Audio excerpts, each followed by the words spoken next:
Take a moment right now to recall the last time that you felt truly happy. Not just pleased, but really fulfilled from within. It might be a moment from your past. It could have been a sunrise that you watched, or it might have been a conversation that you had with a loved one. But just think about this event or incident which brought in that sense of true fulfillment and happiness. Now, was it coming from outside of you, or was it a manifestation from within? This inquiry points to the truth that the ancient Upanishads have been telling us for thousands and thousands of years. The Upanishads tell us that our nature is Ananda, our nature is true bliss and fulfillment. All we need to do is to go inward and find the ocean that lies within. Yet, most of us, most people in this world will never find true happiness. In this video, we will understand why this happens and how to go about finding that true happiness and fulfillment permanently. The Adhvaitha channel is about consciousness and conscious creation. Here we explore Vedanta and various other teachings from India to understand the nature of reality and to consciously create our lives. In part 1, let's discuss the mirage of happiness. Have you ever wondered how quickly getting something new or buying something new, the happiness that comes from it, fades away? I can think of many examples in my own life. One major event where I experienced this firsthand was when I bought my first car. This was a red Jeep, which was one of my favorite cars, and I had saved up a certain amount of money and it was out of my budget, and yet many years ago I went ahead and bought it, and I was extremely excited and I was very much looking forward to going and buying this car and using it. But yet, just after a few weeks of buying that car and using it, it became a new normal, and that sense of excitement and that sense of happiness sort of faded away.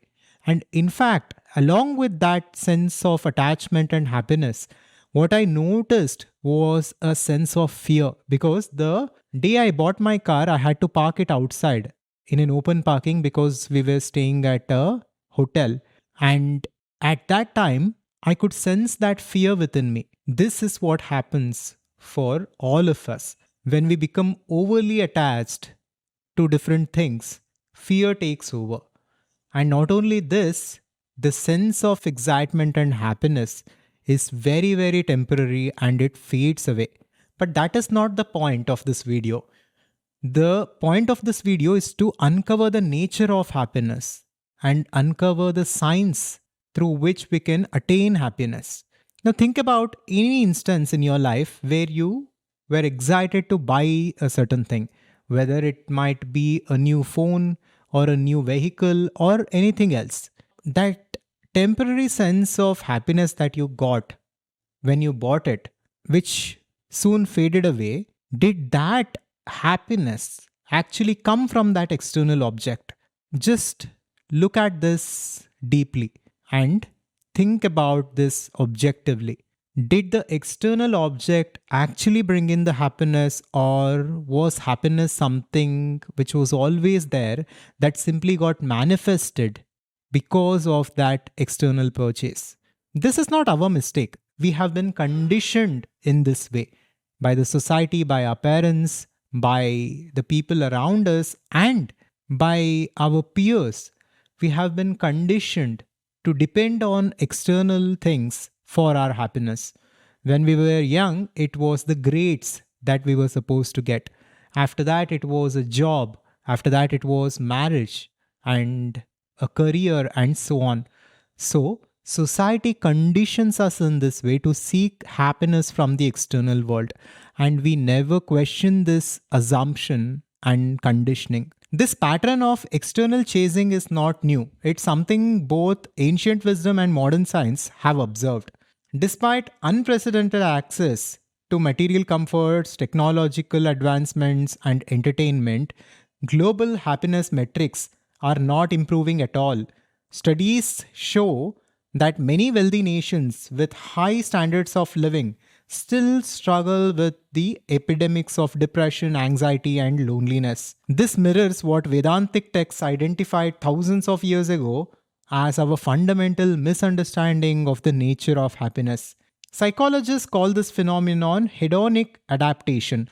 Our brains effectively adapt to positive changes, quickly returning us to our baseline level of happiness. That promotion that felt life changing gets absorbed into your expectations within months.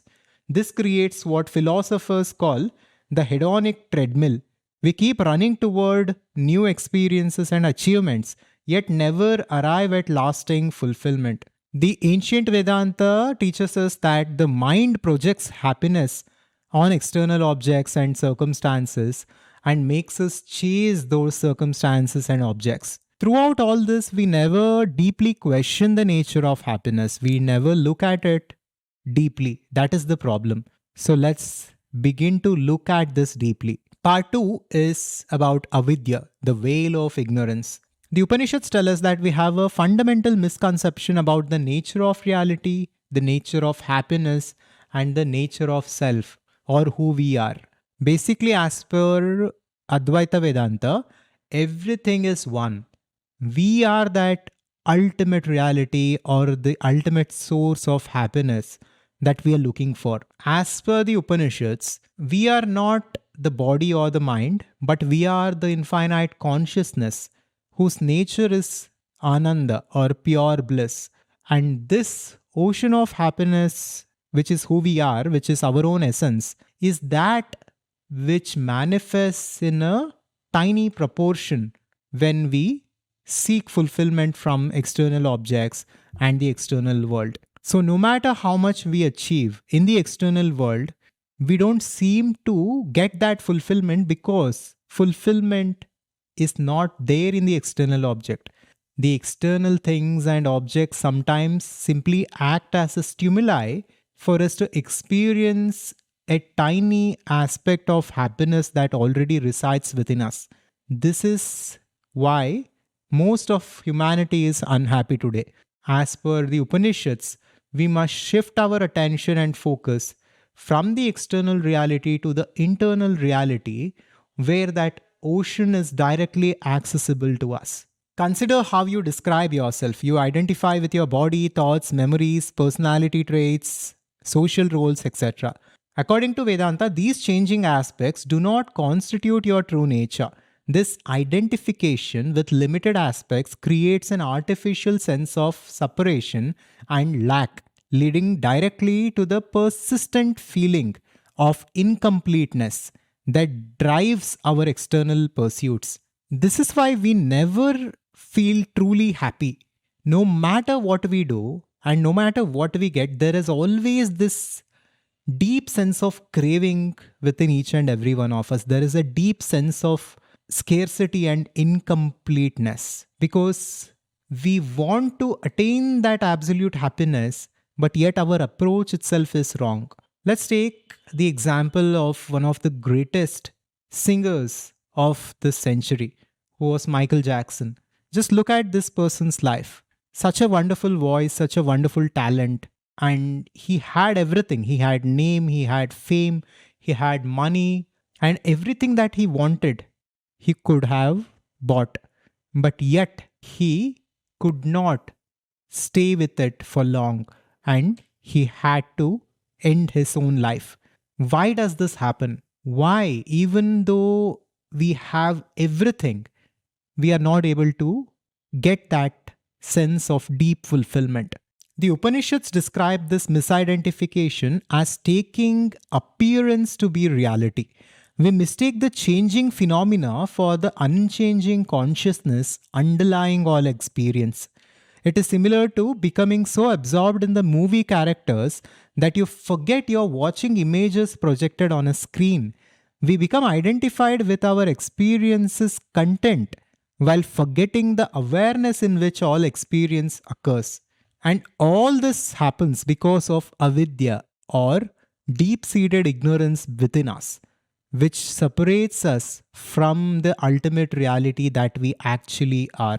The great Astavakra says in Astavakra Gita that you are not the universe, but the universe is within you. As per the teachings of Vedanta, we are pure awareness and we are pure happiness. And the world is simply an appearance in us, within us. But because we have identified with an object within the world, which is this body, and because we think that external objects can give us fulfillment, we only experience a tiny aspect of that happiness for a temporary period of time. So, all we need is a perspective shift. And let's see how to make this happen. The part 3 is about the ocean of happiness that is within us. The cosmic misidentification creates the greatest irony of human existence. Like a thirsty fish swimming in the water, yet desperately seeking hydration, we are immersed in an ocean of bliss while ignorantly searching elsewhere for happiness. According to Vedanta, our fundamental nature is not suffering or lack but Ananda, pure bliss itself. But this explanation directly contradicts our experience. And you might ask, if our true nature is happiness, then why aren't we experiencing it right now? This is because of our own identification. Now imagine a huge ocean and imagine waves on that ocean. Now, if the wave believes that it is something which is separate from the ocean and it has to become something in order to experience the fullness of the ocean, then all the stress, all the worry, and all the suffering comes for the wave. It's because of the wave's own identification as something which is separate from the ocean. But what is a wave? A wave is nothing but the ocean. The wave is ocean in and through. When the wave comes to this realization that it is not separate from the ocean, that it is fullness, it is that Purnam, then it experiences that fullness and happiness. This is exactly how we must look at reality. We have identified ourselves as these tiny beings separate from the fullness that we are. Because of our identification with this limitation, we experience limitation and suffering. All we have to do is disidentify ourselves from who we think we are and identify ourselves and recognize ourselves for who we really are. Every moment of happiness you've experienced has actually been a manifestation of your inner nature, of this ocean, of this pure consciousness. And our ignorance veils this, and our mind projects this on external things. So we have traveled a full circle in the exploration of happiness. We have come from the external objects to the internal reality of who we are. But all of this is only theoretical now. How to make it practical and how to experience this? Let's understand that now, because this is really important. Now, the journey here is not about doing something, chasing something, achieving something, or even becoming something. It is simply about going within and finding out who we are here and now, who we are in our essence. And there are certain tools and frameworks which can help us do this. Number one, it is self-inquiry. We can take some time in the day and sit in quietness, just contemplating about our nature. We can think about who we are. When we begin contemplation, when we begin meditation, we can easily disidentify from the body because we begin to feel that we exist even without the body. We exist in dreams, we exist in our imaginations, and we exist in different circumstances without the body. When we observe this phenomenon, we'll begin to understand that we are beyond the body. And then later, like this, we must inquire and go beyond the mind and see for ourselves that we are that awareness, that consciousness, which is the form of pure bliss, pure Ananda. And secondly, meditation helps here. spending 10 to 15 minutes a day at least sitting in silence and simply witnessing our breath and calming our mind will give us access to this happiness more and more. As Sri Ramana Maharshi once said, happiness is your nature. It is not wrong to desire it. What is wrong is seeking it outside when it is inside. This boundless ocean of joy is your own essence. It is always present when distractions fade. And to understand this better, you need to understand conscious creation. And we have created a free training which you can watch after this video, which will introduce you to the framework of conscious creation. Thank you, and I will see you in the next one. Subscribe to Adhvaitha to wake up. Shivoham.